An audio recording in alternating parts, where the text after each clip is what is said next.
सभी को नमस्कार। आज हम पढ़ेंगे प्रेरणार्थक क्रिया के बारे में।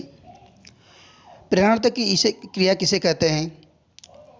व्यक्ति स्वयं कार्य ना कर उस कार्य को किसी दूसरे को करने के लिए प्रेरित करता है, उसे प्रेरणार्थक क्रिया कहते हैं। जैसे कि मैं कुछ काम कर रहा हूँ, मैं लिख रहा हूँ, उस कार्य को मैं खुद ना करके किसी विद्यार्थी को प्रेरित करता हूँ कि आओ यहाँ पर उसे लिख दो, तो उसे हम क्या कहते हैं? प्रेरणार्थक क्रिया कहते हैं। क्रिया का वह रूप जिससे कर्ता स्वयं कार्य ना कर किसी दूसरे को कार्य करने के लिए प्रेरित करता है, उसे प्रेरणार्थक क्रिया कहते हैं। प्रेरणार्थक क्रिया के दो रूप मिलते हैं। एक है प्रथम प्रेरणार्थक क्रिया रूप और दूसरा है द्वितीय प्रेरणार्थक क्रिया रूप। अब देखिए, मैं कुछ शब्दों को पढ़ूंगा। यहाँ पर पहला शब्द जब मैं पढ़ूंगा वो होगा क्रिया और दूसरा होगा प्रथम प्रेरणार्थक क्रिया और तीसरा होगा द्वितीय प्रेरणार्थक क्रिया।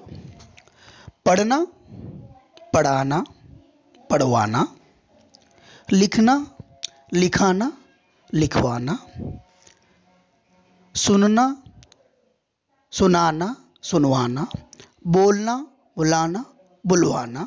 तो ये शैक्षणिक प्रक्रिया के भी प्रमुख 4 स्तोत्र भी हैं। ये पढ़ना, लिखना, सुनना, बोलना। अब आगे देखते हैं। उठना, उठाना, उठवाना, हंसना, हंसाना, हंसवाना,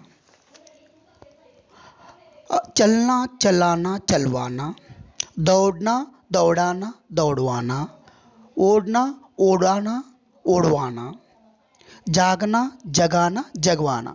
तो इस तरह से हम कैसे पहचान सकते हैं, मैं आइए बताता हूँ आपको विस्तार रूप से उसके बारे में, यानी थोड़ा जानेंगे उसके बारे में कि कैसे पहचान सकते हैं प्रथम प्रेरणार्थक क्रिया और द्वितीय प्रेरणार्थक क्रिया।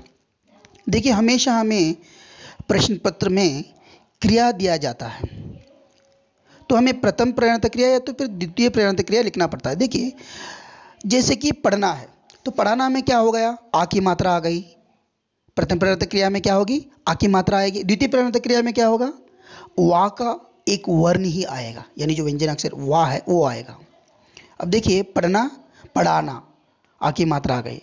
पढ़वाना, वा एक वर्ण ही आ गया। प्रथम प्रेरणार्थक क्रिया हमें आ की मात्रा जोड़ना है और द्वितीय प्रेरणार्थक क्रिया में हमें क्या करना है?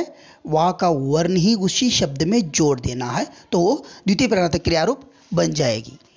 तो इसी तरह से मेरे अगले ग्रामर के वीडियोज़ यानी व्याकरण के वीडियोज़ देखने के लिए आप इसी तरह बने रहिए मेरे साथ। आप सबका धन्यवाद।